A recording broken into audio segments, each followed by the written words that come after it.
This is OverDrive with Hayes, Noodles, and the O-Dog on TSN 1050.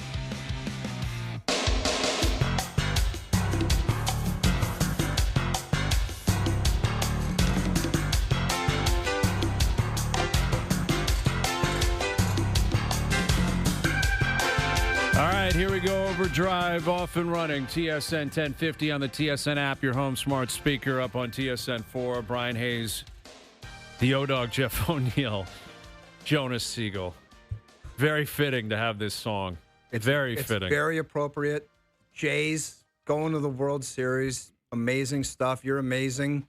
Your morning, all the shows, you hit everything. But guys, I got to tell you something that was said to me before I came in here today. That was completely offside and bizarre, and I don't know where I stand in life. Mm-hmm. I grabbed a quick snack before the show, and the lovely lady in the calf said to me, "Where's your son? I haven't seen him in a while." And I said back, "I don't have a son. Who would you be referring to?" And she pointed to the OverDrive sign, and your Brian Hayes is the guy on the left. And she goes, "That guy." And I looked at her and I said, "You think that guy's my son?"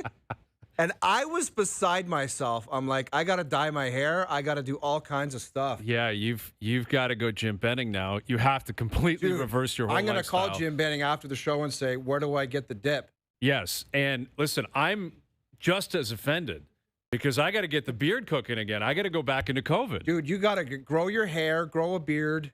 "Where's your son?" she said. I almost passed out. And those are brand new pictures. We took those 3 months ago. Yeah, we look like three friends. 3 guys and middle-aged guys. That's what we are. Like, if you looked at the 3 of us, you'd say those are just a bunch of Those are middle-aged just 3 guys. She said to me, "Haven't seen your son in a long time." Wow, man, that is a shocking comment. Who should be more offended? Jonas? Definitely me, Jonas. Jeff. Because if she would have said, like, "Where's your brother? I haven't seen your brother these days," I'd be like, Maybe okay. I'm trying to talk myself into thinking that's what she wanted to say. Possibly that's what it was. Could have been that. But even that, the idea that, she's been working here a long time, like no details of the relationship or what's going on the show. Like, we're up there. It's a weird scene in the cab because there's one poster and it's ours. Yeah. That's it. It's not CTV News. No. It's and not by the way, Jay, I have nothing. 3 teenage daughters. I have never discussed a son Ever. Exactly. We've been working here for 15 years going in there. Stopping chats. Someone said, "Hey, where's your dad?" Is your dad around? Are you getting something for him too? Can you tell your dad he forgot to pay last week? Wait, what did you say to her? Did you correct it? I just said, I thought I was being punked. Like, it was so bizarre when someone says, when you're 49 and she thinks your 41-year-old colleague is your son, that is crazy-ass stuff, man. Crazy. 42 for the record. Yeah. Like 7-year difference and you're my son? We were around when the Jays last went to the World Series and remember it.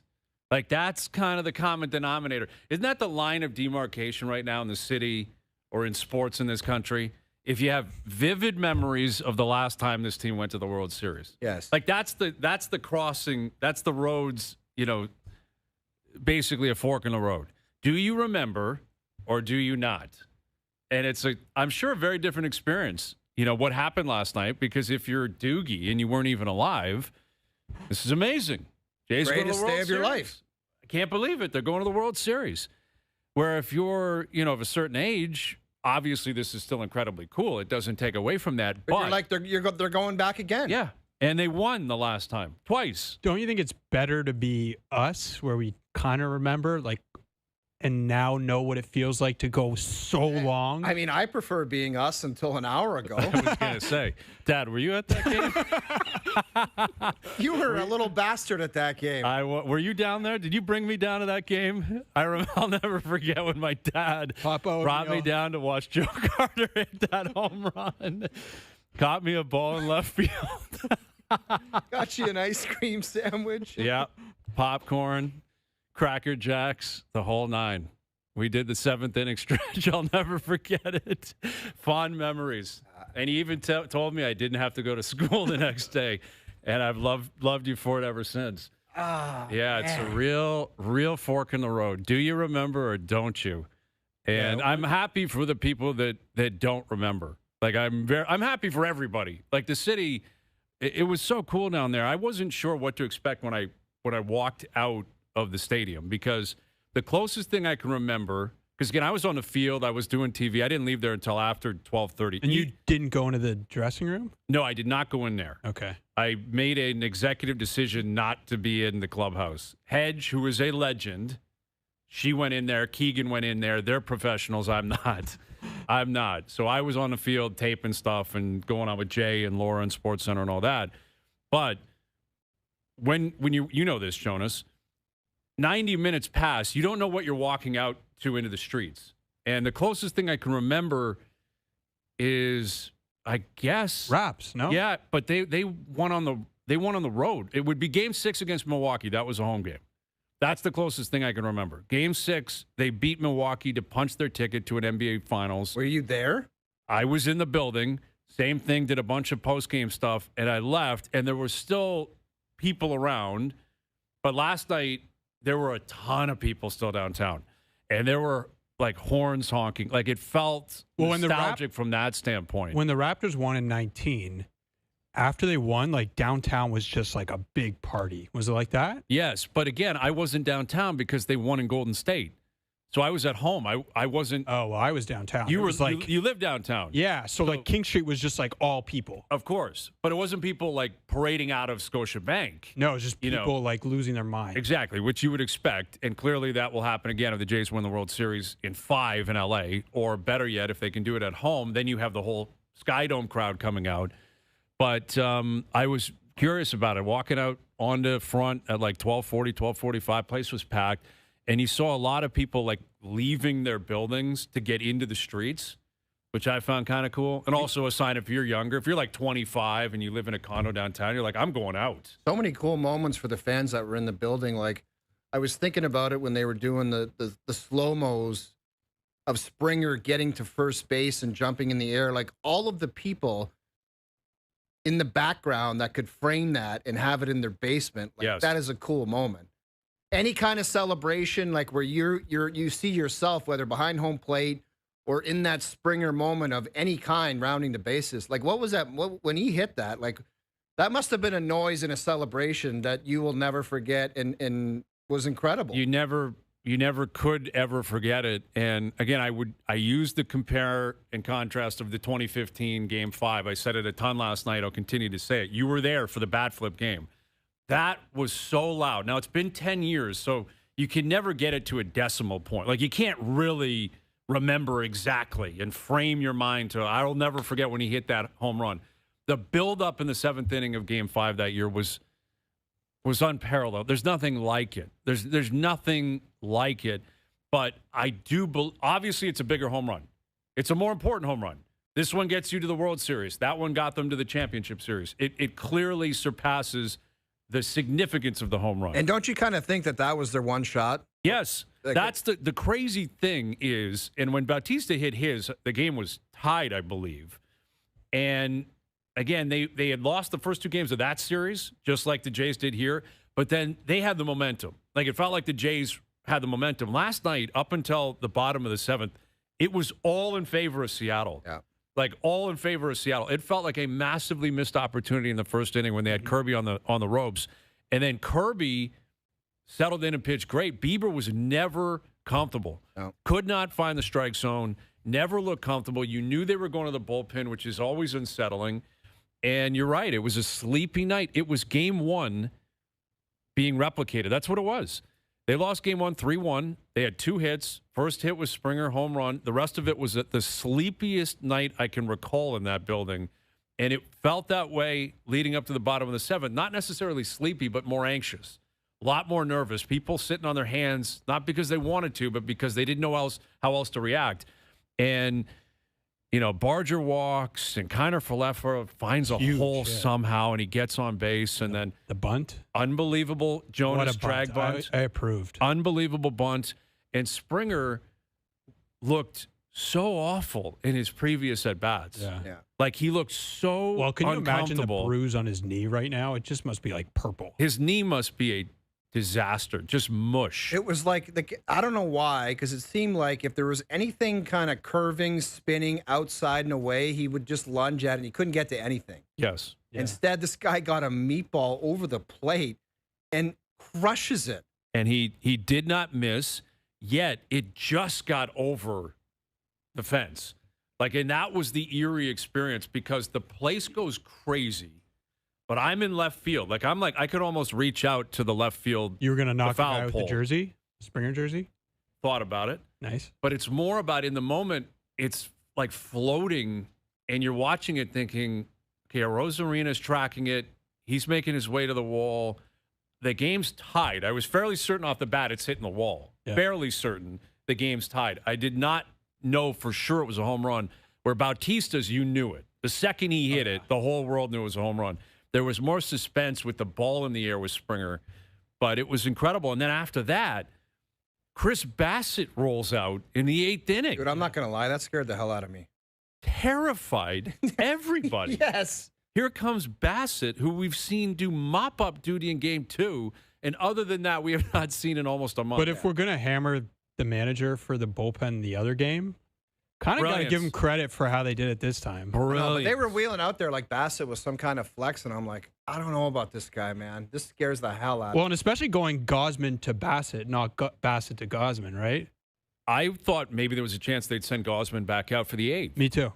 But That- he didn't have it. No, and he's short rest. He had just pitched, and he got through the meat of the order. That was significant. They walk Raleigh, and he gets out of that jam. It was incredible, and that allowed for Springer to do what he was about to do, and then Bassett into Hoffman. And you're right, like John Schneider, they all got the job done. Like, we keep talking about where this moves the goalposts in terms of comparing and contrasting all the great teams of the past. What happened last night is Shapiro and Atkins surpassed Beeston and Anthopoulos, too, which no one wants to give them credit for that. Dude, I'm not going to lie, Hayes. I was happy to see Ross. Like, people gave it to that. We gave it to him. We were like, these guys don't know what they're doing. And we talked about internal improvement. Someone said we should do a whole hour on internal improvements because they were just floating out stuff that was crazy. Yeah. And the team was not doing it. And we were giving it to them. Yes. Listen, last year, they knew it was coming. They were more disappointed than anyone else. That's their club. Shapiro and Atkins put the whole thing together. It's their puzzle. They put it together, and it was a disaster. It was one of the more disappointing years you could ever recall in their almost 50-year history. And yet this year, they made a lot of moves, including changing the hitting coach. David Popkins should be a household name. He's not, but he should be. They found guys like Lucas and Clement. They brought up guys like Barger. Obviously, they signed pieces. They made moves at the deadline that paid off. And it's crazy to think it, but like they've surpassed, outside of Gillick and Beeston, who was there for the original one. But if you look at just management, Gillick was obviously the architect. Anthopoulos was the architect in 15 and 16. These guys have passed them. They've passed them. And I know Alex was Canadian. We love Alex Anthopoulos. Again, it's not about taking anything away from anybody else. But you're right. I was happy for those guys, like to their credit, because they have been beaten down and battered and Not unfairly. Like, no, listen, totally. But they've also always been guys like Ross. We've probably interviewed Ross more than any other management, I'd say, in Toronto sports for us. Like, I think we've interviewed him 30 times or something. I think Always good to us, always good to the media. Had a reason to be bitter or say, I'm not doing this anymore because of the whipping boy that he became and Shapiro became. Never changed. Like, Atkins just kept doing his thing and accepting invitations to talk and going out there and doing his thing. And I think the one thing we have to talk about is, like, you have the Hazy B pie chart for success or failure, whatever it is. And we talk about internal improvements and stars being stars to get the job done. But I think when you have a team assembled like what the Blue Jays have, I think you need a great deal of good fortune, if you want to call it luck. Because if you told any baseball pundit or expert that Milwaukee would be sitting at home and the Jays are going to go to the World Series, or Philly. well, and like Jeff, like I know they're not in the same, yes, but it's just you look at the rosters and how they're built, somebody would say you're absolutely nuts, man, that the Jays would get through and have the success they have and other teams are sitting at home. Well, you got to have good fortune, man, and things turn out in luck. For sure. Imagine I told you they got to the World Series, Bichette didn't play at all in the playoffs. Mm-hmm. Their number one starter on opening day didn't play at all in the playoffs. You'd be like, really? Mm-hmm. But like Clement and Barger and Kiner Falefa, like so many different contributions. Bassett, like imagine you told Bassett, yeah, you're going to come in and pitch the 8th of Game 7. Well, you could go on and on and on. If I had have told you George Springer would be the MVP of this club, yes, you'd say there's after last year, especially. You'd say there's no way they can make the playoffs if that's the case. You're right. That means everyone else was terrible. Yeah. Like if George is going to be the most important piece of this puzzle, that means they win 72 games. Yeah. That would have been the thought process back in the day. Yeah, that's precisely what he was. They're a complete team. They've been a very good team for months. They didn't fluke into this. They earned it. Like they earned the division. They beat the Yankees. They were deep in a hole against the Mariners. Everyone knows the stats. When you go down 0-2 at home, no one wins. They won. They're down, 2-0 in Game 3. They were down 3-1 last night in Game 7. Yeah. Like they just kept getting up off the mat. And not hard to fall in love with those guys, man. They never quit. They find a way to get it done. Like if you live in the city of Toronto and you're a fan of the Jays, how could you not love what those guys do? Easiest team to like and Yes. win. It's always about winning.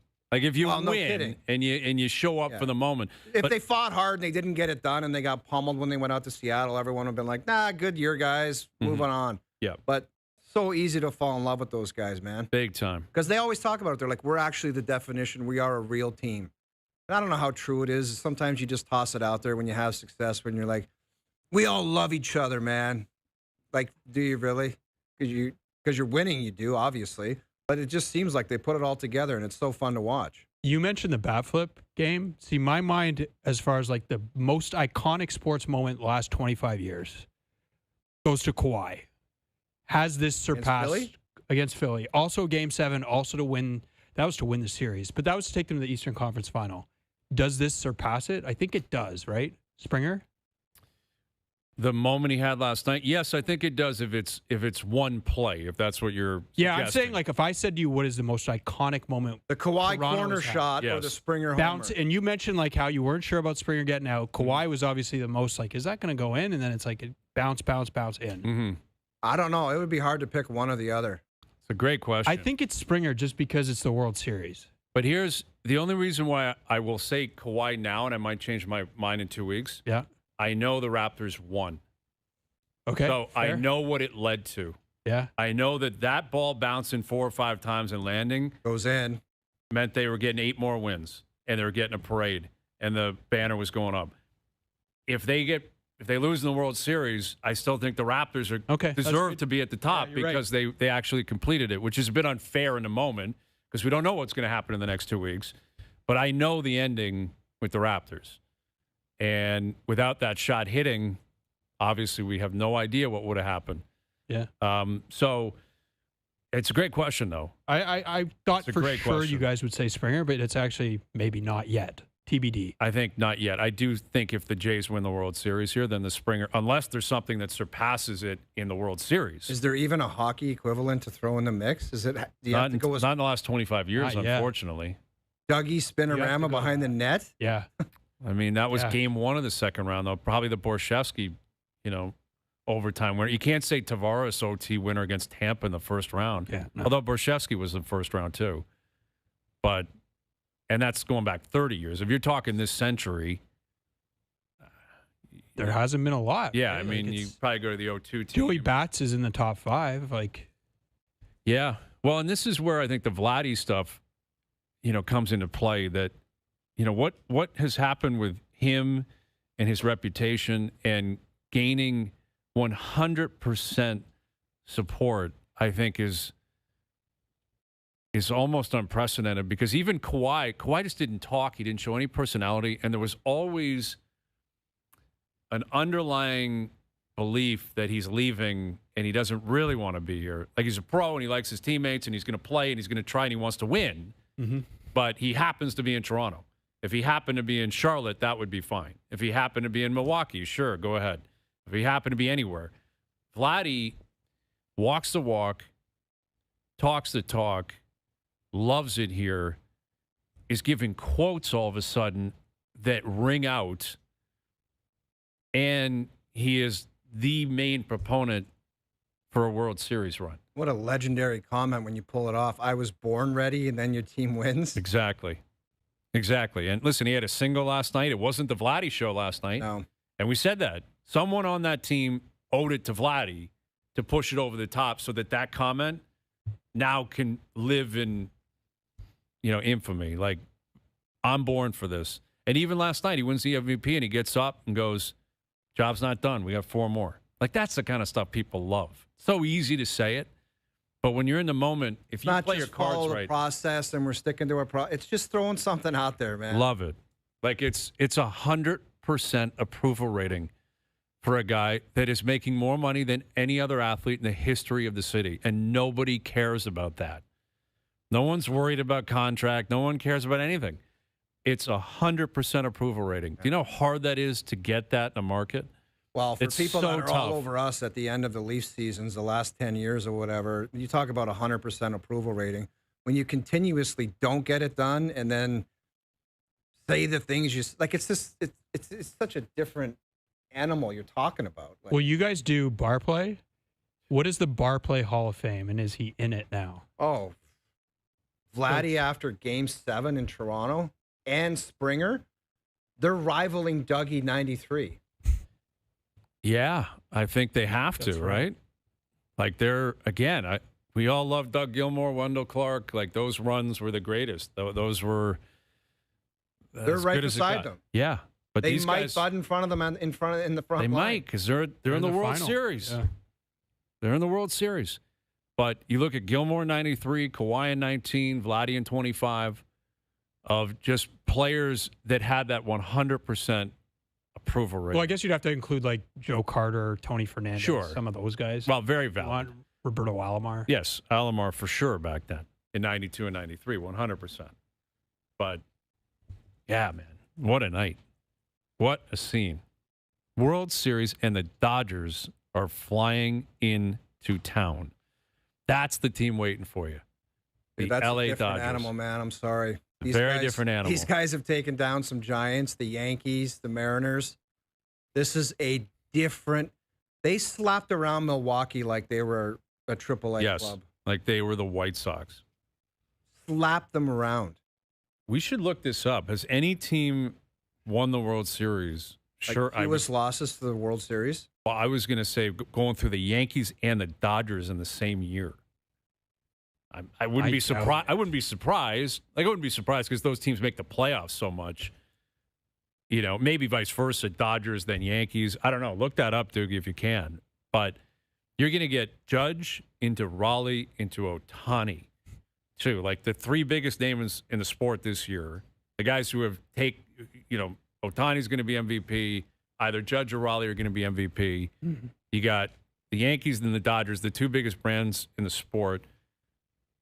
Mariners wedged in there. Drake versus Kendrick. Uh-oh. Can't wait to see that one play out. Jake will be at the games? Will he make an appearance? Drake had to post a vid last night. He came out of his hole. Did he? I didn't see that. Yeah, he did. Oh, was he at the game? No, he was watching with his buddies. Oh, okay. In the dark room at his house. I'm surprised he wasn't down there. Do you think Matthews walks into the rink with a Vladdy jersey on tonight? I think you have to. It's a slam dunk, don't you? Has to. Has to. Mandatory. You have to be wearing a Vladdy jersey tonight. It would be a pretty cool for the whole team to be wearing Jays jerseys going in. No, they don't have the rules about dress code anymore. I know. Like Domi's going to be sporting one. Domi wears it every day, right? So, but what about like Nick Robertson's a California guy? He's probably a Dodger fan. Yeah. You gonna force him to wear a Blue Jay uniform? By the way, my partsy, I'm joining Hazen, bro.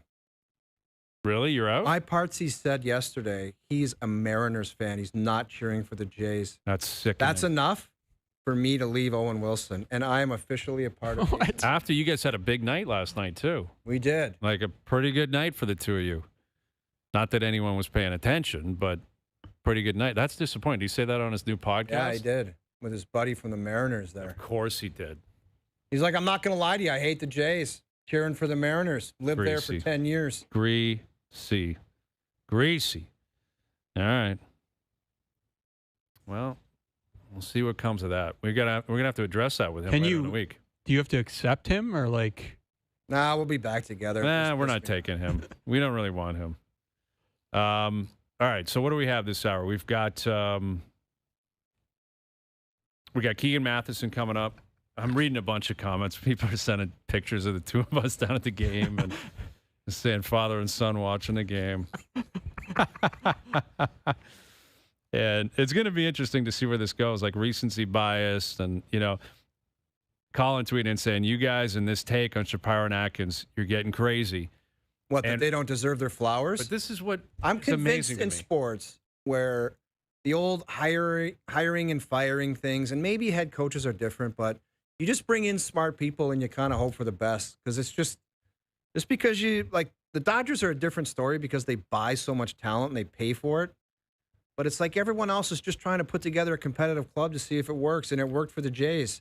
Maybe next year it won't, and the year after it won't, but smart people are just trying to put together the best they can, and if they need a lot of good fortune, man. Well, and like Mark Shapiro now has a job possibly for life, like with Rogers and with his work with the park, and now they're in the World Series. He's got a 5-year grace period. A long grace period, and Ross will too, and John Schneider will too. Well, what's this guy saying? Our comments are... Well, just... a lot of people, they got lucky. Everyone gets lucky, like you said. Guess what? The Messiah got lucky. Kawhi was available. Yeah. And the Spurs... You can't compare that, can you? How? What if Kawhi isn't available? Do they win? No, but you still have to make that trade. Okay. That was an unpopular trade in some parts of the city. I understand. I guess that. I get it. I'm not taking a shot. I'm saying if you're going to say, well, lucky because... Bottom line is he did it and it worked. They won. There he is. Yeah, they won. Oh, there he is. Matthews walking in with a Vladi uni. Had to happen. Was mandatory. Good play by him.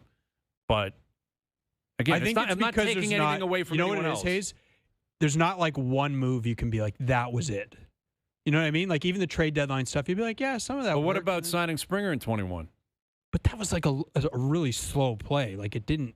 I understand, but eventually now. But if I told off. you before the season, you'd be like, nah, that didn't. Once again, good fortune. He was terrible last year. Yes, they got lucky. I'm not here telling you that Mark Shapiro and Ross Atkins, they didn't predict this.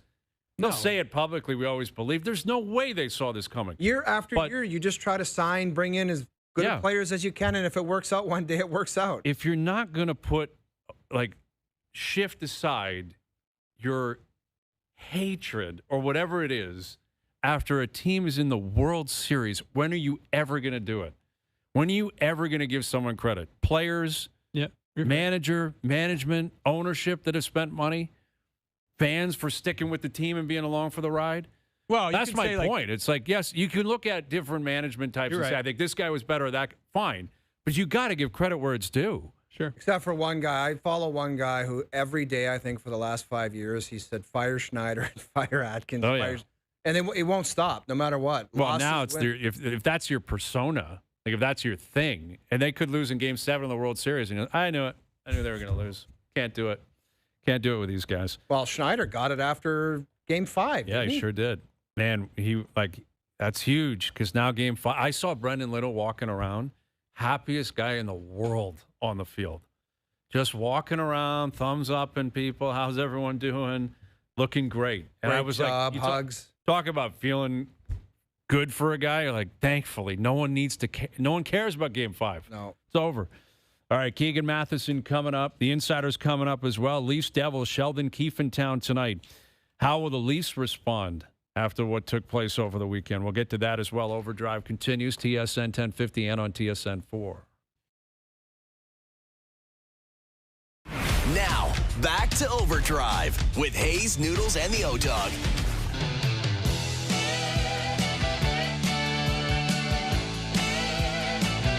All right, Leafs in action tonight. What a Friday night it's going to be. Raptors home opener. The Leafs are in Buffalo. Game 1 of the World Series. Dodgers, Jays. And I'll be down there. Hedge will be down there. And this guy will be down there, Keegan Matheson. I don't think this guy ever leaves the park.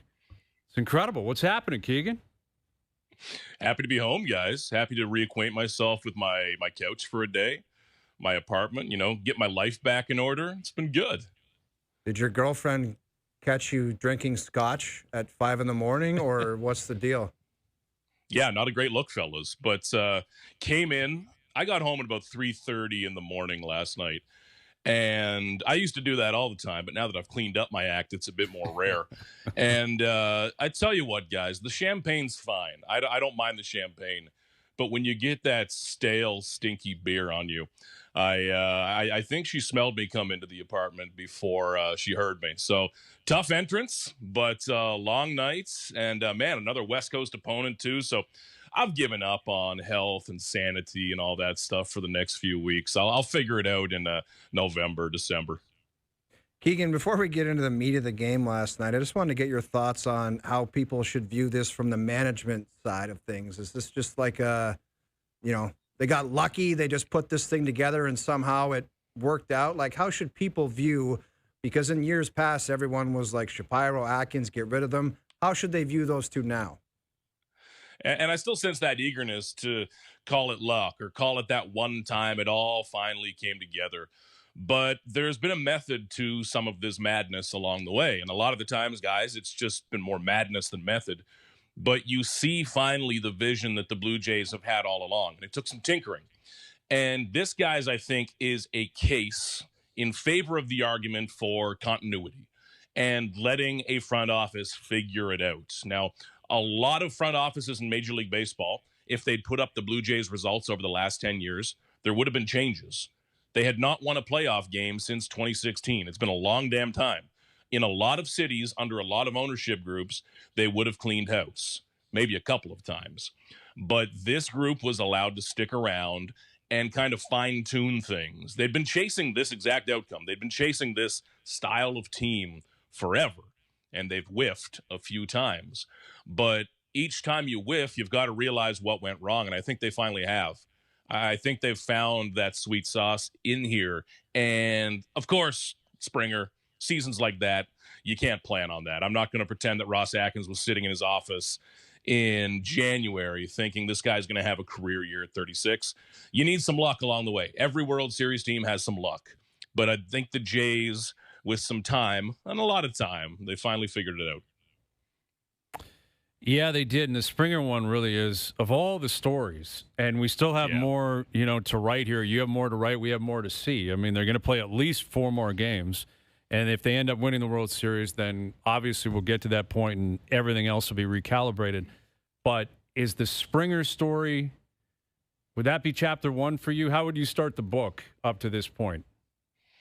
Springer's got to be it, man, because I remember talking to George, guys. I remember this conversation, and I always will. We were down in Bradenton or Sarasota, one of these Florida cities I don't want to be in, on like March 18th or something. And Springer was coming off a really bad season. He looked old last year. Okay, he did not just play poorly. He looked old. He looked like he was aging as a player. And in spring training, he looked terrible. And I know that spring training doesn't matter, but if you're coming off a bad season and you still look bad in spring, and I'm on my 5th week of spring training, I've got to at least pretend to pay attention to it. Nothing looked good for Springer. And I remember pulling him aside one day, and I like to be honest with guys. I pulled him aside. I said, George, listen, hasn't looked good so far. I'm going to ask you about that. And I remember he looked at me, and not in a way where he was scoffing or disagreeing with me, but he said, listen, I actually feel really great. I think I'm going to surprise some people. I feel great right now, and I don't care about spring. I think you're going to see it in the regular season. I remember walking away from that, guys, thinking okay, dude, sure thing. And at that point, I thought it was likelier, and Hayes, I think we talked about this in the field last night. I legitimately thought there was a chance that by July, August, we were having a really uncomfortable conversation about George Springer.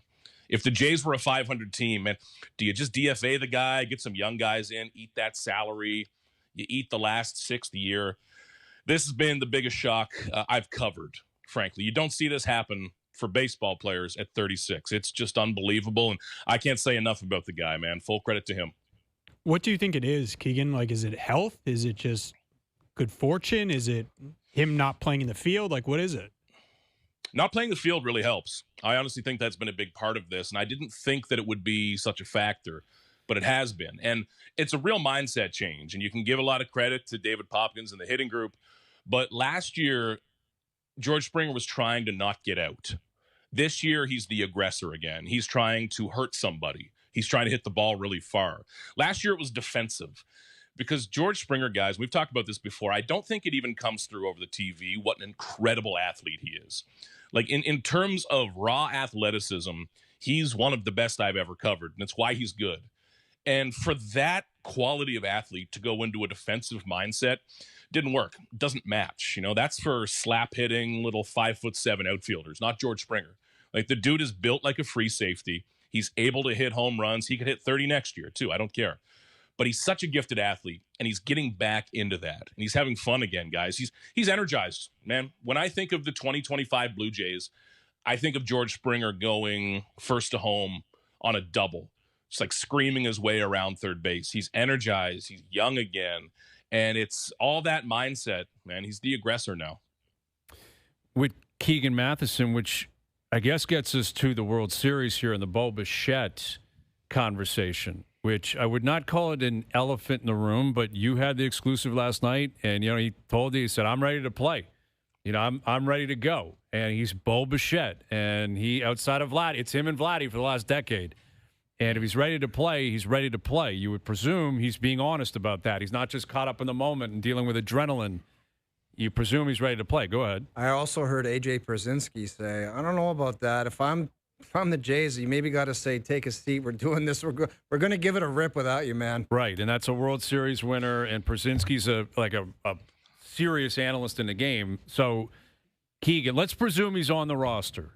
Let's say Bichette is on the World Series roster. How much does he play? Where does he play? And what does it mean for everyone else?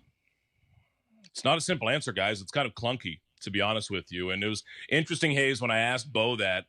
He was asked, when did you feel good enough? And he said a few days ago, right around when Tony went down, Anthony Santander. So from that, I can assume that he was arguing to get on the roster then.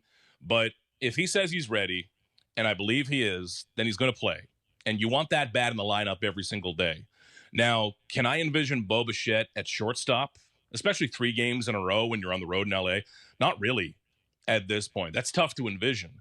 Andres Jimenez has looked really damn good at shortstop. You can have Ernie at second or third. It works without Bo in there defensively.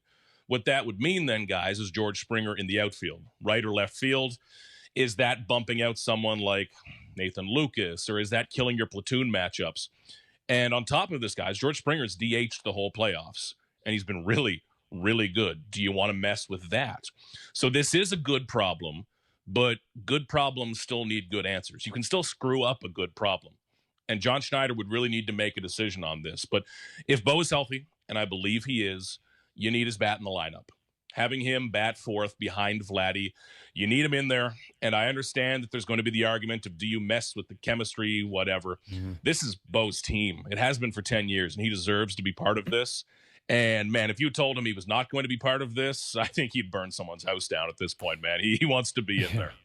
Well, and that's another thing, right? Like, his contract is up soon. And it's a delicate situation, man. It really is, because, again, I am very uncomfortable with Springer shifting anything. Like, the way Springer is DH'd and how comfortable he is, I don't want to come off that. Anybody to screw with that would have to be crazy, is your original Why can't thought. You play him at second, Keegan? I'd love to if there was another season to work with, but going from shortstop his whole career right to second in this, I think that's pretty risky. And, I mean, he's a ball player. It's not like you're asking him to play a different sport. It's fine.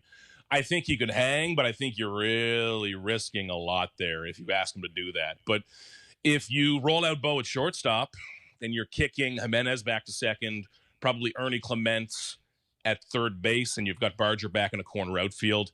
It can work.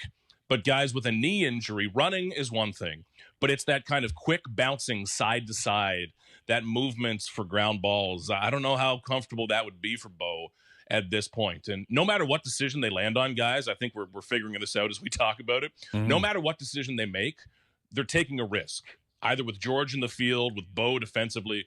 They're going to be accepting a major risk to get his bat back in the lineup. And there's no guarantee the risk will work. I can't imagine this happening without Bo Bichette. No, and I mean, at a minimum, I think he's on the roster. And like maybe game one, they say we're going to stick with the lineup we've had. Maybe, and he's a guy that's coming off the bench. Possibly. You had Schneider, you had Luke Perfito, you had guys who didn't really factor into the series at all that were on the roster and on the bench. But that's the thing. It's not just about, okay, Kiner Falefa comes out. That I can reason with. But this group, they appreciate what he brings. He's had some big plays. He had a massive play last night, massive hit last night. And you don't want to mess with Lucas. I don't think you want to mess with Barger. It's a good problem to have, but to your point, Keegan, it's not an obvious and easy one. Yet, if you're going to beat the Dodgers, you probably need Bo Bichette, don't you? I think that's what all the players would say. This is screwing with chemistry, and I hate this. But if we're going to take these guys down, we need that guy's bat in the lineup. Right. That seems reasonable. Yeah. And you got to make tough choices. And it's Bo Bichette. I don't think there's any way you can put Springer in the field, right? Well, Egan, based on the way it's gone, I don't love the idea of it. No, especially, after he took that heater to the knee as well. We saw him in the dugout wearing a brace at different points, like in between innings, that would put pressure on it and cool it. So he's still dealing with that. And that's the good thing I wouldn't want to mess with. Because, guys, you're going to choose to mess with something. Somebody on this roster is going to get messed with. I don't want to mess with the guy who just had one of the biggest moments in Jays history. Mm-hmm. Leave him alone. I'd love to see George left alone. So you're in that, clubhouse every single day, and you're around John Schneider more than probably anyone, his family included. Poor guy. Yeah. What does this mean for the legacy of John Schneider? Man, this is an incredible story for John Schneider, guys. He was a 13th round draft pick by this organization back in, 2002, I think. And he was your classic minor league backup catcher, more of a defender than anything, never really a threat to be a big leaguer, and came up as a manager the right way, too. He managed in the backfields of the Florida Coast League way, way back in the day. So he has touched every single level of this organization. And I remember starting to hear about Schneider way back in 2017, 2018. Hey, there's this guy in single A that maybe could be a manager someday. And everybody would say he's got a wild temper, but we think he could be a manager someday. Some of Schneider's ejections back in the day are 100 times better than what you see in the big leagues. He had some good ones.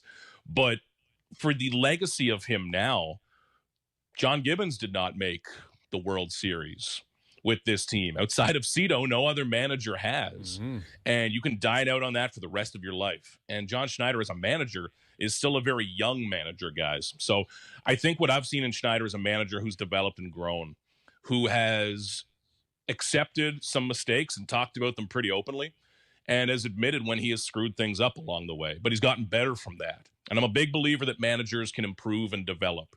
They're not just the guy you decide to love or hate on day one. So it's fascinating to watch this, man. Coming into the season, a lot of people hated the guy. Now a lot of people are singing his praises, rightfully so, and I think he should be the AL Manager of the Year. Yeah, I think that's likely going to happen. And you're right. Now that he gets to the World Series, it seems like the obvious choice. But we'll see how that plays out. All right, Keegan, great stuff, man. I know it's been a whirlwind for you, and the beauty of this is we got a few more days to tee up Game 1, man. We got a little bit of a break here, and enjoy it. We'll catch up later in the week, and we'll see you Friday night. All righty, fellas. We'll talk soon. See you then. You got it. There's Keegan Matheson joining us here on the Maple Toyota Hotline. It's when the team that, when it's your team or the team that you cover, the team that's in your market, makes it to the dance, you love that there's a few days to let it breathe before you get to Game 1, right? If it were Mariners, Dodgers, I'd be like, just play tomorrow. Like, just get started. I don't need to wait until Friday night. Would you even watch? On Friday night, probably not if the Leafs and Raptors were playing.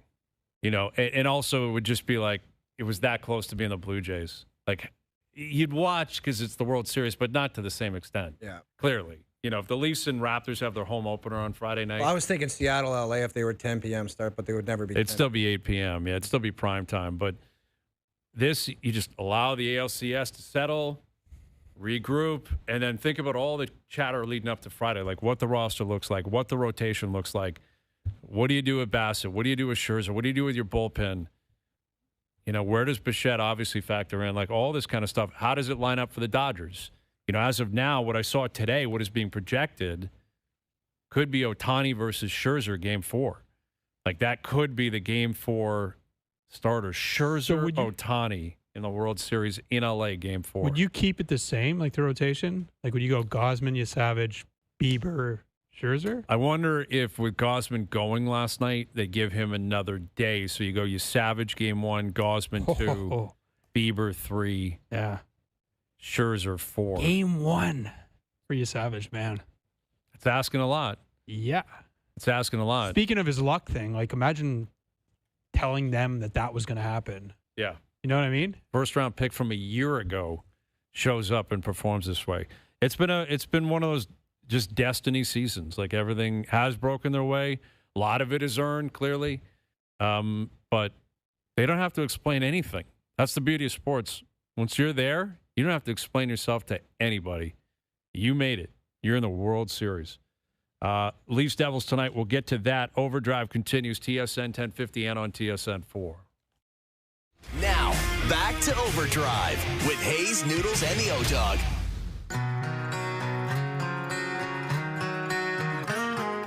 Last night we let the liquor talk. I can't remember. All right, Sheldon Keefe in town. The Devils tonight. Who needs to have a bigger game, Anthony Stolarz or Austin Matthews? I got a different option for you.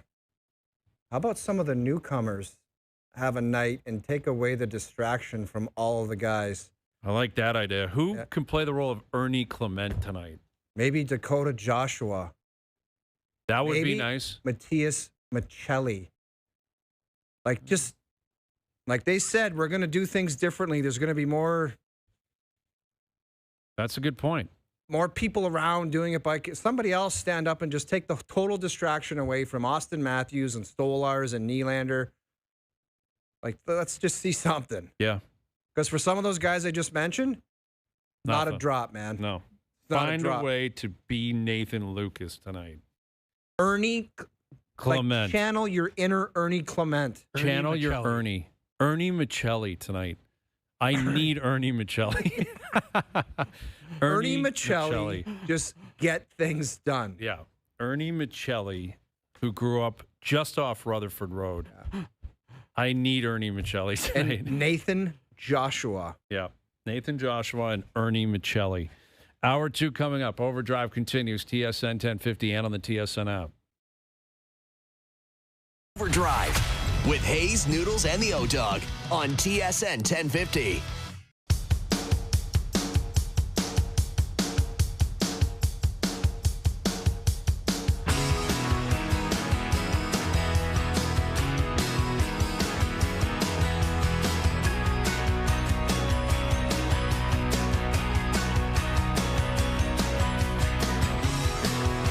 Hour 2 Overdrive continues.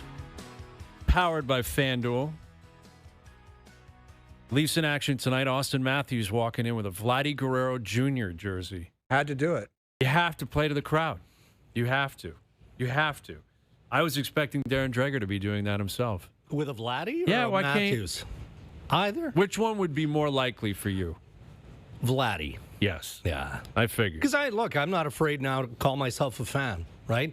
If I'm not working an international event, I'm allowed to be a Canadian fan, a Canadian hockey fan. Do you want to change your quiz answer when it's who's the face of Toronto sports, Vladdy or Austin Matthews? I mean, I'm more likely to change it now based on what we know, but it was also an in-the-moment question. And if you look at the Toronto sports place 12 months of the year, I think it would be Austin Matthews. Now, okay. If Vladdy helps the Jays go deep into the World Series, or better yet, win a World Series, all right. I'll renege. All right, CJ, Chris Johnston with us. How would you answer that question, CJ? Austin or Vladdy?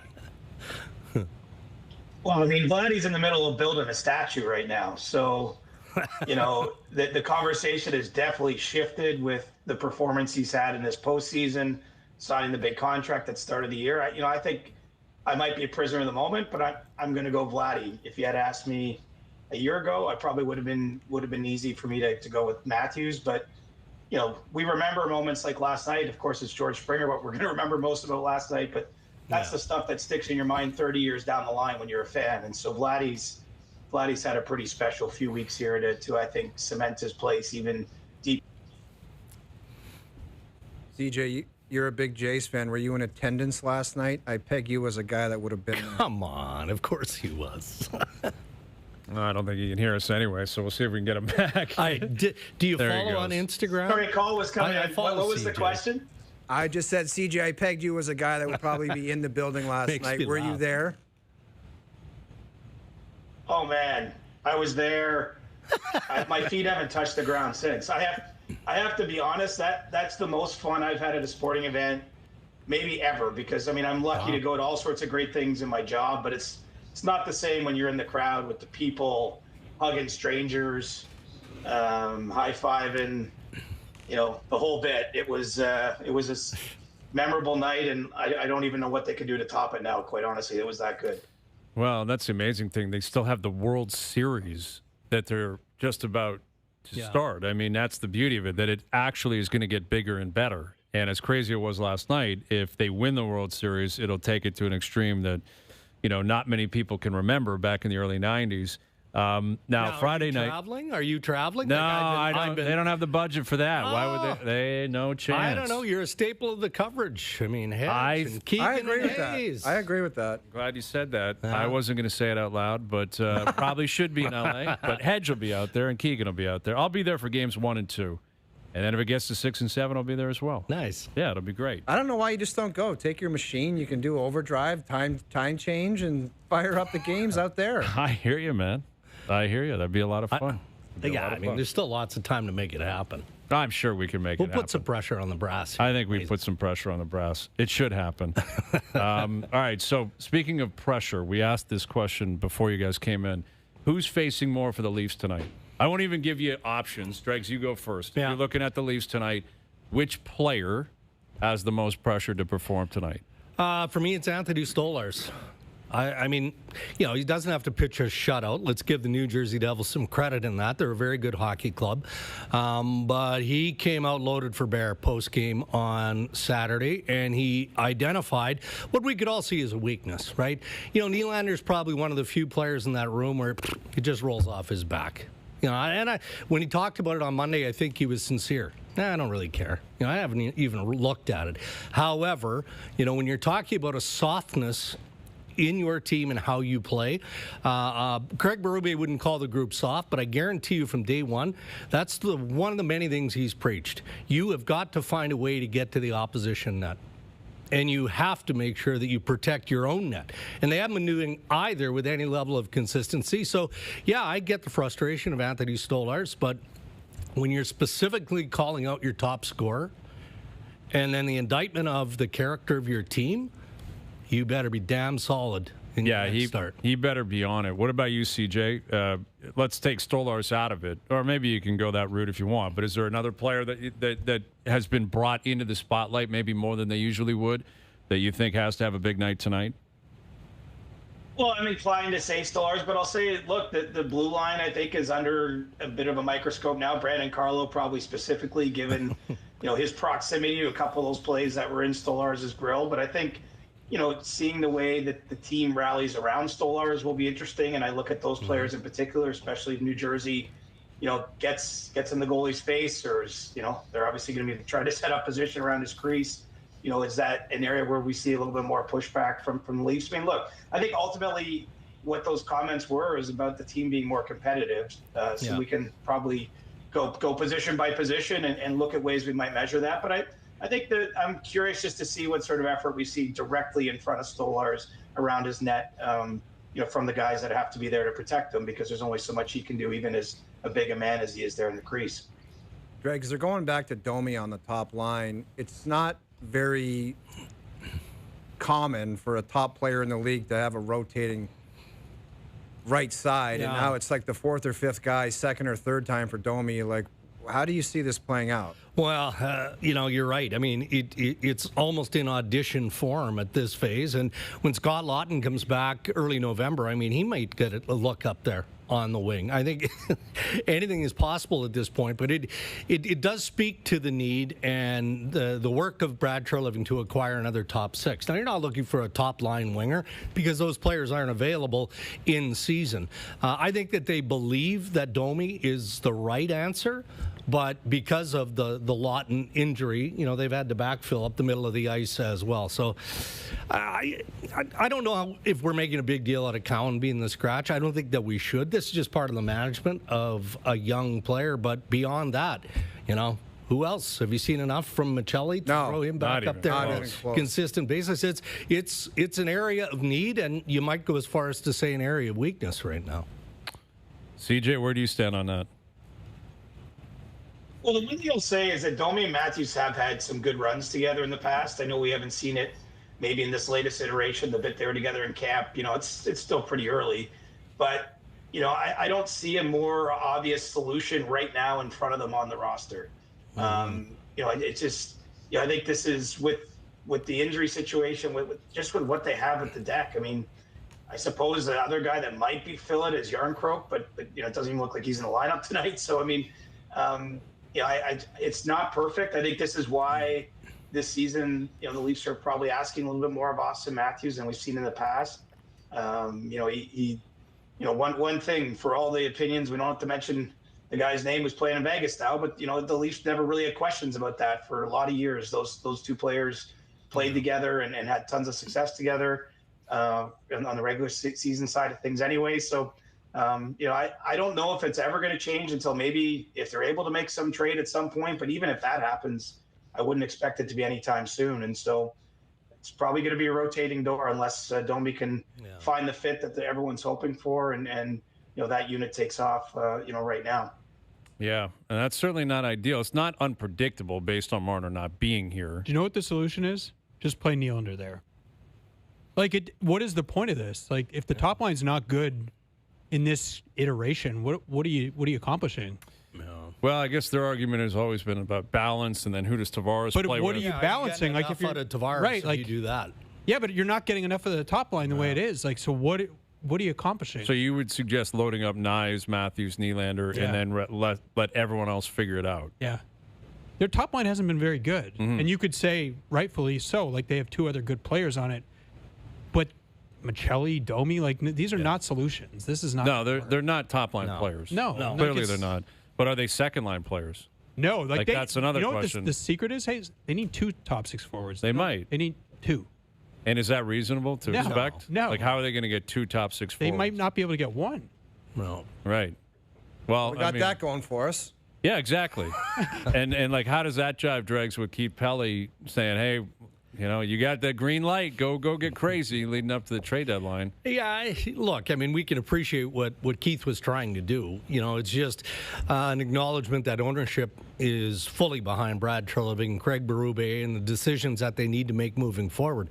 But again, we're retracing our steps here. It's not like Brad Treliving felt like he needed a board endorsement going into the trade deadline when he acquired Brandon Carlo and Scott Lawton and gave up a lot for both of those players. He doesn't have a lot to give up anymore.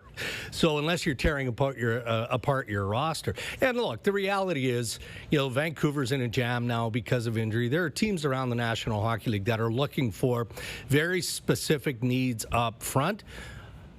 20, 25 games into the regular season, then teams know what they have and what they feel like they can part with. Right now, it's just not happening. Well, and you look at it, you mentioned, Vancouver, and obviously Hedl is now injured, and who knows what's going to happen with him. He's had head issues throughout his career, and, he took a monster hit from Wilson the other night. But you got Edmonton and Ottawa tonight, and both teams cannot be happy with the way things are going. Both teams are struggling. Ottawa's got Tkachuk out for an extended period of time post-surgery. McDavid doesn't have a goal. That's the crazy thing. We talk so much about McDavid and the projections, and now he wants to win the Rocket again, and he's going to get this many goals, this many points. Bouchard is lost, which also impacts terrible. McDavid, right? Yeah. Draisaitl hasn't been good either. No. So, I guess, CJ, you can start here. of that game, Ottawa, Edmonton, who do you have your eyes on, and who would you expect to have a little bit more pep in their step going into the game tonight? I'm more inclined to look at the Edmonton side of the ice just to see how they respond. Obviously, they just spent a week in New York City. They snuck out a win against the Rangers and then lost the other 2 games they played there. Before going back home, I think they need a win. It's not to say the Senators don't need one either. I can see their spot in the standings. And, the other side of it is Ottawa's given up, basically the most goals in the league. So, if you're looking for a spot on the Edmonton side of the ice, who's going to get going? Is McDavid find the score sheet? Do we start to feel like the team we're supposed to be? It's probably decent conditions with the way the Senators have started. They've had a real tough time killing penalties, haven't had, great goaltending performances in the early going. And so, I think there's a little bit more on Edmonton to get their players going. And I think you have to start with McDavid because of all the talk, that he was initiating, right? He was the one talking about winning the Rocket and trying to get back to where he's been in the past. And look, he's got tons of runway still to do it, but you can't get around the fact this is the deepest he's gone into any season without a goal yet. And so, he's feeling that. It's not just us talking about it. Yeah, no kidding, man. And they seemingly do this every year. Edmonton, slow start, and they figure it out. They love to toot around the East and just get crushed. Yeah, and you'd think at some point they would snap out of that. Mm. And you're playing with fire, and you look at that division. Vegas is off to an incredible start. Yeah, I don't know who else really scares them. LA is not off to a good start. Colorado's right up there. Sure, but they're in the Central, though. I'm saying within the division. You're right. In the conference, Dallas is going to be Winnipeg's off to a really good start. But there's a lot of executives, guys, I would say, that kind of hate their hockey team off the start. We were talking about who hates their team the most. Who would you guys say, Dregs, you can start? Who's hating their club the most right now in the National Hockey League? Oh, boy. Wow. Yeah, that's loaded. The Rangers come to mind just because of the level of expectation. They got one yesterday. One early, too. Panarin scored in the first shift, didn't he? But, then they go out and they bring in. I still have lots of time for the New York Rangers, so I'm backtracking a little bit, mostly because of Mike Sullivan. And you got to give him a bit of time to put his fingerprints on this club. But they'd be up there. Can you imagine how Matthew Darch is dealing with Patrick Roy and the New York Islanders to the early goings here? That would be a challenge. And look, we talked about what isn't happening with Matthews, and you look at who's playing on the right side. I like Trent Frederick. I think he's a nice player. I liked him when he was healthy in Boston. Is he a top-line guy? He's not a top-line player. No, He's not a top-line guy. So Edmonton's probably feeling it as well. Yeah. And CJ, when does Calgary realize there's another one? Well, they're 1-6. They're getting shelled. Shellacked. At what point? Last year was a magical year. They had a great start. Huska did a great job. Wolf was phenomenal. They got the new building in a couple of years. At what point do they realize they have to do some serious, reworking of their roster? And at what point does that happen? And how reasonable is it to move off guys who are, in their 30s and have a lot of term left on their deals? Yeah, I mean, it's going to be one of those ones that I think is a real interesting one to watch this season. My sense of Calgary guys is that they've internally have been pretty, what's the best word? I think they've been pretty realistic about what this season could be there. Even the fact that they've had this Rasmus Anderson situation kind of hovered over, September leading into the season. His camp had shown an interest in potentially, trying to get back to the table if there was an 8-year deal there for him or something like that. And, they rightfully kind of were like, yeah, we're not sure about that. I think that they wanted to see this season play out. And so it's not to say that they were expecting to be bad, but I do think that they kind of understood how much went right last year to get them where they were, basically a tiebreaker away from making the playoffs. And that it wasn't guaranteed to go right again. And so I do think there's a bit of a bigger picture plan at place there. And as a result of that, you're not blowing it up after 7 games, but I think that they could be one of the teams, if we look for when does the sort of trade freeze, and it's not an official trade freeze in league rules, but when does it thaw? Maybe it's a team like Calgary that could be one of the ones that's out there, stirring that up at a certain point. Probably wouldn't be before November.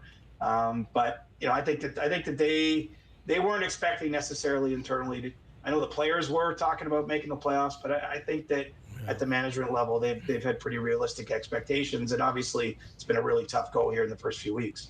Yeah. Well, and you got, like, what do you do with Huberdeau? There's nothing you can do with Huberdeau. Kadri.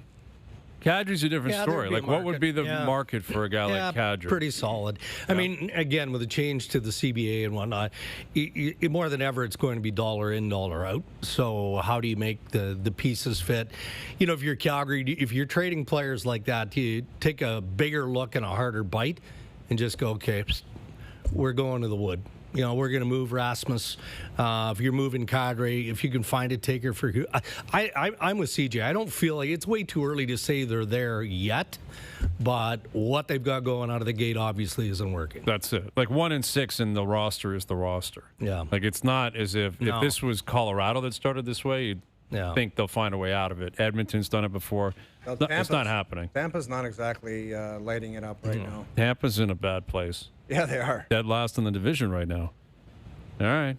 And getting outplayed, not just losing, getting outplayed. Right. That's shocking. That's the thing that I think is more concerning.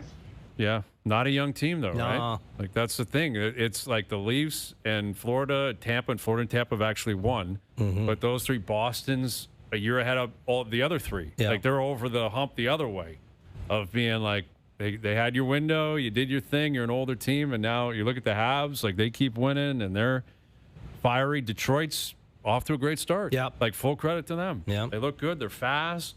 Mm-hmm. They're playing pretty well. So we'll see. All right, boys. Good seeing you guys. Thanks for doing this. There's Darren Dreger and Chris Johnston, our TSN Hockey Insiders. All right, Leafs Devils tonight. We'll continue to tee that up. You can obviously see that on TSN 4 tonight. Back into the Jays as well. Oilers Sens tonight. Best bets coming up. OverDrive continues. TSN 1050 and on TSN 4. Now, back to OverDrive with Hayes, Noodles, and the O-Dog.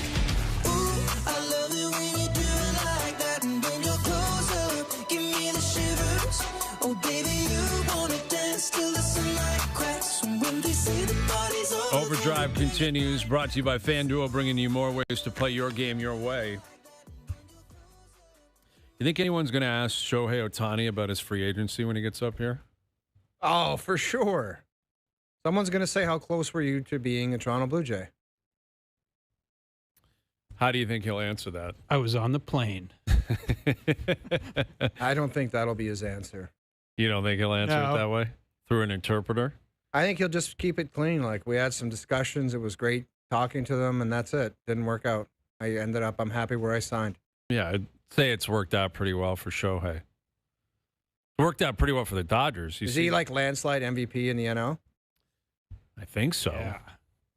Yeah, I think so. The AL has always been more of a discussion with Raleigh and Judge, and that could break either way. How much of a chance do you guys give the Jays? Mini Jerry's? Yeah. 40%. That's pretty good. Yeah. I was going to say 30. Yeah, that somewhere 30. Dodgers are a favorite. I mean, you have to be clear on that. But I think big. I don't think they're big. Here's why I don't think they're big. The Jays, they have home field advantage, and they're the best team at home all year. They love playing at home. They're very comfortable at home, and they have home field advantage. And their bats have found a way to solve any pitching staff that has been thrown at them. Now, this staff is absurd. Yes. You're going to face Snell into like Glasnow. Yamamoto. And they like to go out there for 7 or 8. Yes. That's the question that Miles Straw goes deep off Sasaki. That's the thing. Like, he's their closer now. Yeah, exactly. He's unreal. We need Miles Straw facing off against that guy. And Ross Atkins saying that's why we went out and got him for that international money, because we needed to have Miles Straw. But, yeah, the rotation is it's absurd. It's absolutely absurd. The Dodgers are favored. They have championship pedigree. But another thing I would say is I don't think the Jays are going to be shy or like wilt under the pressure of the brightest lights because of what they did the Yankees series. That's tough, man. You get to the playoffs. They had never won a playoff game, this team. Like that's how quickly that was passed over. losing the 2 against Tampa in 2020, to Seattle in 22, Minnesota in 23, and then they beat the Yankees in 4 games and dismantled the Yankees. But for them to be that comfortable, that productive, and that prepared against the Yankees, this is a different test, clearly. But that leads me to believe they'll be comfortable in the moment. Doesn't mean they'll win. It may not be worth anything in the end. Maybe the Dodgers are just simply too good. But I don't think they show up and get skittish or, shy away from the moment. Especially when they're starting at home, right? Exactly. It would be one thing if you had to go to LA and games 1 and 2 are there. It's again 2-3-5. You just don't want to get your 2-3-2 is so bad. I hate it. It's baseball, though, right? Especially with this is why. Right, because of the travel. If you got the travel and. Can I just say, I meant to tell you guys, there's one tradition I hate in sports. I don't need to hear from the owners. Like, I just don't. Ever. Nobody cares. Nobody wants to hear from you. Skip it. Football, they do it. It's baseball, the worst. they obviously the do Hunt it. family, the NBA. like, I don't. Just move on. Yeah. Talk to Andy Reid. I That'll like never it. change. They hand out the dough, man. Get them down there. Ugh. Well, they're going to be down there. They're down there.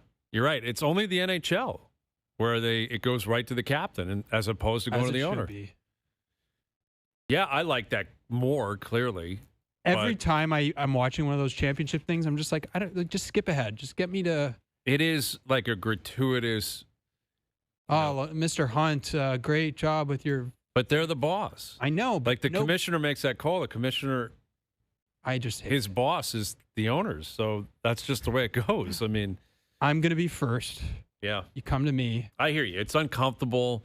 They're never like don't say prepared for anything the good. moment And or nobody anything. wants it. Like, nobody's. Exactly. Like no fans are dying to hear what the owner has to say No. about anything at any point. Yes. Doesn't mean they're against the owner. Although, did you see what Woody Johnson said today about Justin Fields? Hates Justin Hates Fields. him and is on the record. Yes. How saying do you win with a quarterback that has a rating that ours has? What Yeah. a comment. What a comment. And I guess he also said he hugs Aaron Glenn every week, tells him how great of a job he's doing. That would scare me if I was Aaron Glenn. He's The just hug coming of in for a death. hug. The hug of death. Yeah, like, what are you hugging me for? Because you know you're going to can me at the end of the year. We haven't won one game. We're the laughing stock of sports. Why are you hugging me? Woody. Woody Johnson. But yeah, Justin Fields, I don't think he's going to start moving forward. I got a bad feeling. I don't Justin think so Fields. either. I think Justin Fields could be in trouble. But yeah, the ownership stuff, man, that's the way it goes. That's the way it goes, Jonas. I thought it was cool. Vladdy wins the MVP, and again, we talked about it earlier, like very comfortable giving quotes. Yeah. And he's dropping the mic, and he's having fun. He's going on Fox. Like, this is more than we've ever been accustomed to in terms of hearing and getting to know Vladdy Jr. He's been here for a decade, never really hear him talk. Well, he's always had the interpreter, right? Always does, and he still does, and usually when he's up at the podium, he does. But I think he's doing a great job with that. Like, I credit him. Like, that's a really difficult thing to do. It's a second language, 50,000 people yelling your name, screaming your name. And I think he has an understanding. If I just keep it short and sweet and get to the gist of it where people will understand it, and I can Yes. way more important than somebody that babbles with just not saying anything. You can basically say anything. Well, and always say you love the city.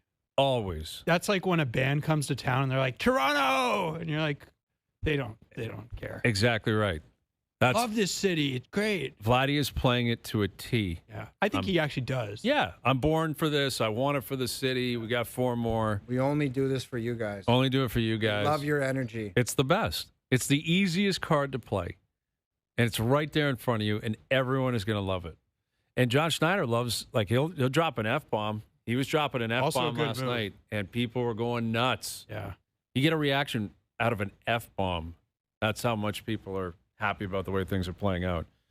So we mentioned it earlier today that Austin Matthews walked in with a Vladdy Guerrero Jr. jersey.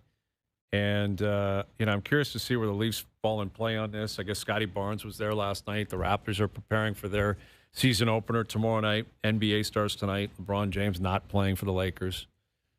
Old man, sciatica. He's got the sciatica. Not good. That's time to pack it in, man. Well, it's getting ugly, a little bit ugly for LeBron. Like, there was that article circulating last night about Russell Wilson and thinking that he was fake and phony, and the way LeBron would say things publicly was a little bit different than maybe what he was saying privately. Do you think LeBron cares about what Russ says, though? I don't. I don't think he should. Like, Russell Westbrook hasn't won anything, and he's bitter because I think the crux of the problem was that LeBron kind of wanted Russ out, but told him that he supported him. So once it gets personal like that, of course the guy's not going to like you. If somebody finds out that you're behind the scenes saying, get this guy out of here, and you're going to his face and saying, man, I'm trying to work, like, that seems is reasonable. Relationship over. Yeah. Seems reasonable that guy might hold a grudge. Especially that guy. Russ? Yeah. Yes. I agree. Brad Marchand back in Boston tonight, playing for the first time against the Bruins. I think he'll get a fantastic ovation. Don't you? Should. He's a champion there. Captain, and I wonder if there's some bitterness from the fan base towards the front office for trading him and not just signing him to a deal. Dude, of course. He would have loved, don't you think last year he would have loved to re-sign there? He was trying to. Like, by all accounts, he was doing everything he could, and they concluded it wasn't the right move. And it may not be the right move because they're in transition right now. And he was injured at the time, so it made things that much more awkward. And the team was a mess last year. The Bruins were a disaster. They had an awful season. This year they're off to a better start, but I don't think they're going to make the playoffs. No. So it may have been in their best interest anyway to be a little bit cutthroat and say, we got to move you. And they did him a huge service sending him to Florida, right? They could have asked for the world and gone somewhere else or possibly shipped him somewhere else. He dictated that. He wasn't. Yeah. He was going to Florida, and that's it. They sent him there, and it worked out beautifully. He got himself a ring and a 6-year contract extension. But I think it'll be pretty electric in Boston tonight. And it should be. A guy like that, a guy that's won like that, and a guy that his personality, we're talking about Vladdy right now, you can't look past what players and legends in certain markets kind of look like and feel like, and I'm sure that's the way Bruins fans feel about Brad Marchand. Do you guys think if you could go back and ask Marchand, like, what would you rather happen? What's happened? Go to Florida, win a cup, 6-year contract, or you could have stayed in Boston? Dude, I'm telling you, when you get a guy down there at his age, when you get to put flip-flops on and put sun on your face every day and win a Stanley Cup and have a lifestyle and drive a go-kart to practice, and I don't think you can look past winning the cup, too. Like, once you know that. The other stuff's just a bonus. I get it, but why wouldn't you want more Stanley Cups? Sure. Points, you can say, how many more do I need? I'll take them if I can get them. That'd be great. But Stanley Cups, I don't think you ever take that for granted. If you had to vote right now, Hall of Fame or no? I think he'll get in. I think, yes. If you were voting. Brad Marchand? Yeah. I think he'll get in. He won't be a first ballot guy. But if you were on the committee, would you vote for him? First ballot? Yeah. How many goals does he have? He's almost at 1,000 points. He's going to hit 1,000 points this year. He's won a cup, played for Canada, captain of an original 6 team. Yeah, I think I would. I think his personality, the way that he plays. What about John Tavares? 500 points with 2 different teams. Yeah, that's amazing. Like Gretzky, Messier, and who was he? There was a third guy. I can't remember. It's the fourth player in NHL history with 500-plus points with 2 different teams. Who is a better case, Marchand or Tavares? Marchand? Because he's won? Canada's? Oh, Tavares has. Tavares had 14. He won the gold medal. He got hurt, but still was there. Marchand only has a World Cup and a 4 Nations. He doesn't have an Olympic Games. Never been like, I don't think he's finished in the top 5 for Hart. Never been up for the Hart. Tavares has. Yep. Tavares first overall pick, World Junior stuff, right? Like, it's probably Tavares. It probably is. Close. 500 points on 2 different teams is pretty legit. Pretty amazing. Yeah, captain of 2 different teams, first overall. Again, it's like the whole resume. I think it's probably John Tavares. I think Tavares is going to go into the Hall of Fame. No question. Yeah, I think he will. But there's another guy. Like, you talked about Michelli and Joshua. And like, where does John come into play on having to have a night tonight? Should be expected. Well, right? he got 2 goals the last game. He desperately needed those 2 goals. Yeah. Like, he just seems, when he gets in a funk, and he needs his line mates at this point in his career. This is his 17th season. Like, yeah, he's been around 17 years, man. That's amazing. Yeah, he's not far off, like, This contract This is will get Marlowe. him to 20 seasons. He's the new Marlowe, basically. Yeah. Like, not quite. Marlowe was 37, I think. He's 35. Yeah. Like, he's And when you're the a new step Marlowe. and a half behind out there, and it's like skating's not your go-to thing to begin with, it doesn't look pretty, and not a lot of things are happening. He desperately needed those 2 goals to build something off of. Man, there's some weird mojo around this team, and they're 3-2-1. They're 3-2-1. And Pet's heads are falling off, it seems. Yeah. Well, but like we're just reacting to what happened. Their goaltender like lit them. No, on I know, fire. but it goes back to the goaltender. Why did you need to do that? Because it made 3-2-1 look so much worse than it actually is. I mean, 3-2-1 is like against this schedule is not like. it's not great, but you don't think But you've Tampa been- would take 3-2-1? Yeah, I mean, yeah. So there's a bunch of teams that are just saying, everyone settle down and we'll figure it out. But instead, they're 3-2-1, and you got the goalie coming out and making it look like they're 0-7. But you know better than him or I what it's like to talk after a game when you're still pissed off. He was still so mad. Like, I don't think he filtered himself. Do you know what I mean? No, I know, but the biggest reason why you can't do that is because you single yourself out as making it look like you're the only one that cares what's going on. Yeah. And when it's not going well, everyone is not happy about it. But you're trying to. It makes it look like you're the only guy that cares. William Nylander shows that he cares in a different way than a lot of other people do. 100% true. Yeah, everybody cares a different way, and everybody cares, period, in the NHL. But when you just come out like that, it's like, oh, you got to come out and say that, and you got to act like a hero and act like you're the only one that cares. And that's why people will get pissed off at it. How long they'd be pissed off? I think it's more than just saying, oh, we talked about it, it's no big deal. I really do. Yeah, I'm not sure I'm buying that. I'm not sure I'm buying that. And I look at Matthews at the forefront of this, more so than Willie. And even more so than Stolarz. So Stolarz, it's understandable. He's got to have a night. Like, he gets shelled and pulled tonight, then the flames engulf that room. Like, it just becomes a massive story that you call these guys out, you go on this rant, and then you play like that. It'll There's get awkward. so much pressure on him to play well tonight. Sure. But the captain of the team, like, this guy took a shot at the character, the DNA of the team. The captain, for me, is the guy that would look at that and should probably take the most issue with it, right? He was on the ice in overtime as well. Like, I know he was pointing the thing at Nylander, but he said, we got guys who have been here a long time. You know, I think Matthews took some shrapnel there. And Matthews is not exactly a front-of-the-net merchant. And Matthews is not a guy who sees something happen to his teammates and comes in with his gloves off flying. That is the Like other Boston- thing about the comments. You knew the DNA or what the Leafs do. They talked about a DNA change, but you knew what the Leafs do on the ice before you got here. Now you've been here for a year and you watched it, and then you're going to call them out like you're somewhat surprised about some perimeter play and not running over goaltenders and bowling over defensemen. That's what they do. Yeah. The thing is, I think he's probably scared a little bit. Like, he got taken out of that rink on a stretcher when Bennett hit him. Like, he was a mess. Well, and it's happened like how many times so far this Exactly. year? 5 times? Like, he has been hit. Like, Marchman tattooed him on Saturday night. the Like, good that thing for guy him was is he's flying. 6'6", 250. I understand that, but you know, he's the frustration. I don't know how much of it. Like, there were. But that's he one took thing. shots he went at different further. areas. He went to the offense. 100%. It's like, which is what makes it somewhat perplexing. Like, wow, he went that far. That's obviously something he's been thinking. yeah. Like, he was being honest in the moment. This is what he sees, and this is what he doesn't like. But I think Stolarz, he's really just showing his cards about how scared he is that he's finally got security. He's the number one guy. Yeah. There's no one else competing with him. The only thing that can take him out right now is if he gets hurt. Yeah. That's what, because Hildeby's not doing it. Primo's not doing it. Who knows when Wall's going to return? Nobody just could have done it, closed the doors, and said, guys, But you know this what? I get it. enough is enough. But that's not my point.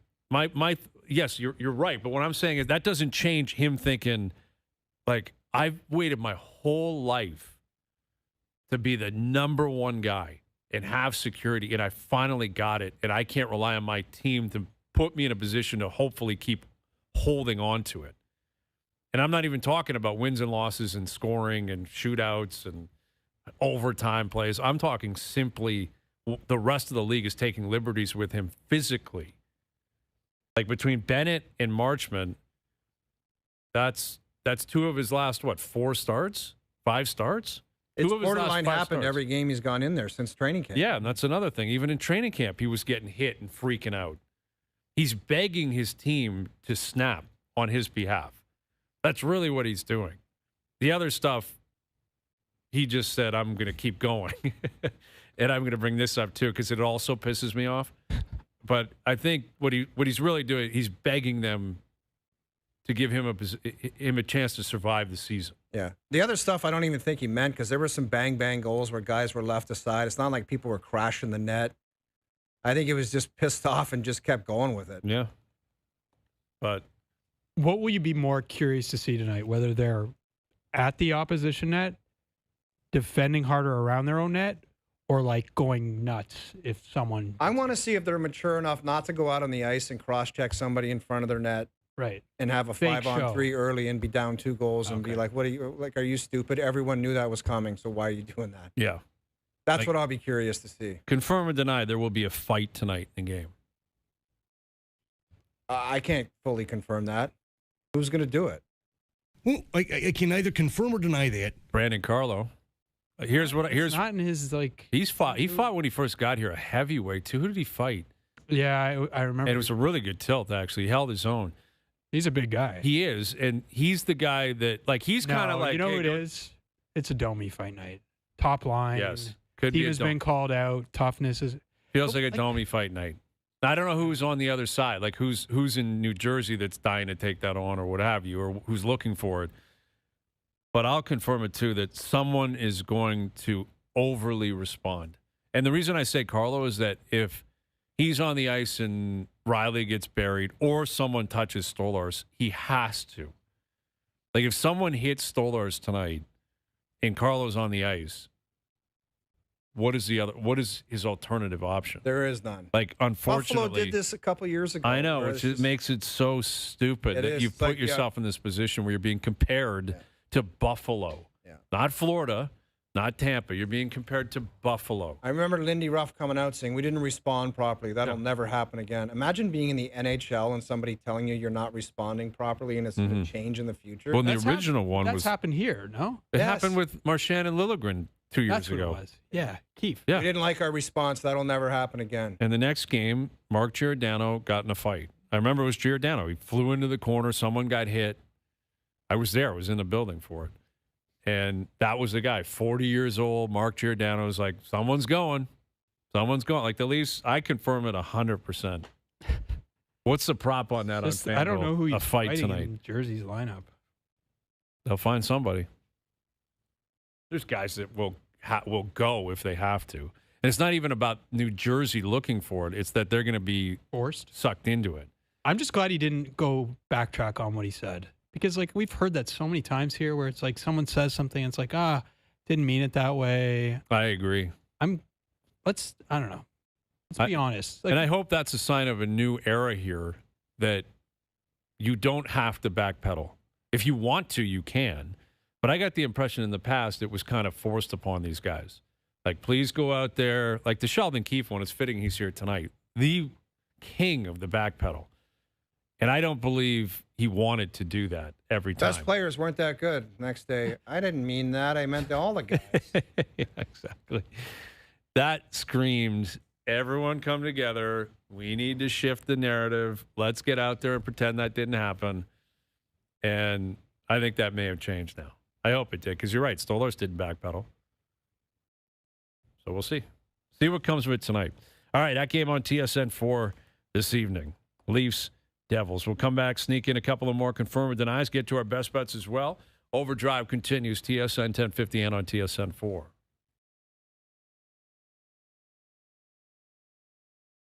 Now, back to OverDrive with Hayes, Noodles, and the O-Dog.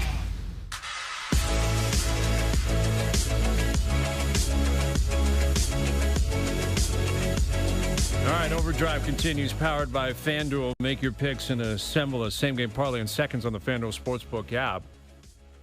Here are your best bets. Maple Leafs money line tonight. I got a massive parlay here. Leafs win tonight, money line. Matthews anytime goal scorer. He loves scoring on Jersey. Loves scoring on the New Jersey Devils. William Nylander anytime goal scorer tonight. Both of them get on the board this evening. Matthews 4+ shots on goal. over 3.5 team total amount of goals for the Maple Leafs. I think they score. I think they win. I think Matthews and Nylander show up. Perfect time to get after these props, considering what happened over the weekend. Today's best bets powered by FanDuel. Same game parlays are now available for every NHL game on the FanDuel Sportsbook app. Please play responsibly, 18 plus, physically located in Ontario. And I'm wondering if the Blue Jays are still partying. Like, what time do you turn the tables on that, turn the page on it, and reset and realize you're going to the World Series here? Over under 5 a.m. for when most of them were home. I'd say a lot of it's over. And even if you're home, means later? Yeah, I guess so. Okay. Yeah, I'd go later than that for the majority of the team. And I think even guys that would have gotten home at 1, 2, 3 in the morning, I don't know how you fall asleep after that. Like, if you're George Springer, how do you fall asleep after hitting a home run like that? Like, how? How could you possibly just calm yourself and shut the mill down? He's not that far from like the most postseason home runs ever. Mm-hmm. Up to third. Now, as you pointed out in the past, like the games are different, but I think his like 162 game pace in the playoffs is 48 home runs. Does that make sense to you? Pretty good. That's pretty good. Pretty damn good. This year he had, 32 or 33, and it was a borderline career year for him. Yeah. So he exceeds all the metrics from the regular season. Yeah. That's what makes him so clutch. Yeah. He's 4-0 in Game 7s as a Blue Jay and as a Houston Astro. MVP of the World Series in 17.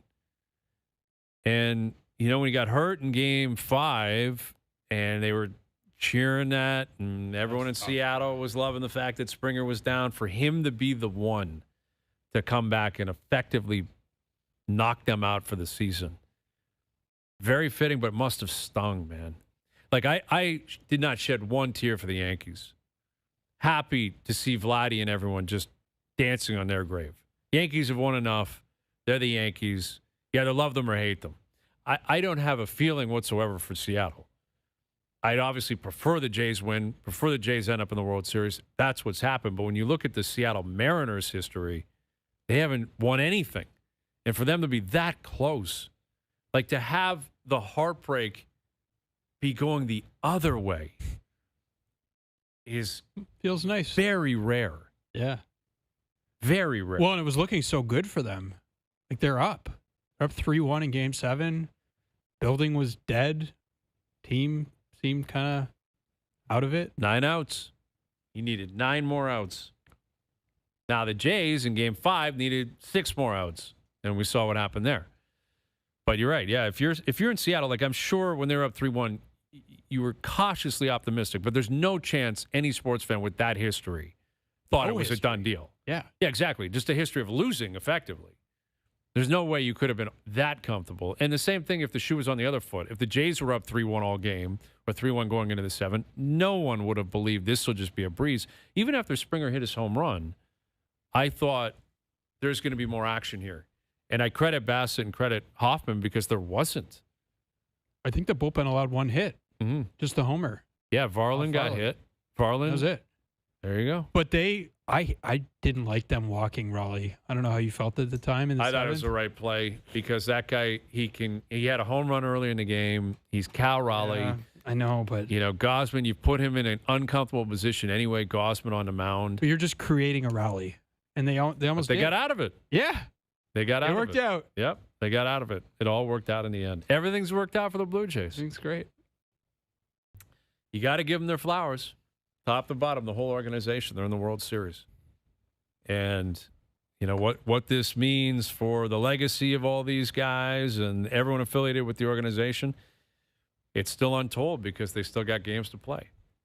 But for Springer's legacy, it's probably a good thing too, right? Like, he always was going to have, like, the Bregman has this, some of the Altuve. For sure. Correa. Now you do it somewhere else. Big. Maybe win. Big. Very big. Yeah. Yeah, it's big for George, for sure. And Vladdy, and, you can go down the list. There were just so many incredible stories that came out of that. A 7-game series, and it broke their way in Game 1 of the World Series Friday night. All right, Jonas. We got Leafs Devils tonight. Yeah, see what happens. It's going to be quite the night. Yeah. I am really looking forward to this. 7th game of the season. Got to have it circled. Big implications. Big implications. You can watch that on TSN, hear it right here on TSN Radio. Thanks to everyone behind the scenes for helping out. We appreciate it. Everyone for tuning in today. TV, radio, podcast, web, and, of course, up on YouTube Live on TSN's YouTube channel. We're out of here. Enjoy your evenings. Enjoy the games tonight. We're back tomorrow at 4 p.m. We'll chat then.